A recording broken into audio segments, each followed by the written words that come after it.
So it's not just about standards for food at Whole Foods Market. I'm standing here in our body care and supplements section of our store, and I can tell you that amazing standards are in play here. We ban over 100 ingredients in our body care that you might find other places, such as parabens and phthalates. And when we're talking about supplements, there's another 100 ingredients that aren't allowed there. I know no matter what I put in my cart in this section of the store, I can really trust that that hard work has already been done for me. And finally, I want to tell you about our organic body care labeling standard, which is unique to Whole Foods Market.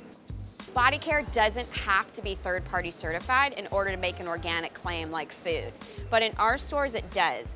We believe in organic and in a strong standard. So if you're making an organic claim on personal care in our stores, you're going to be third-party certified because that's what our customer expects and that's what we expect too.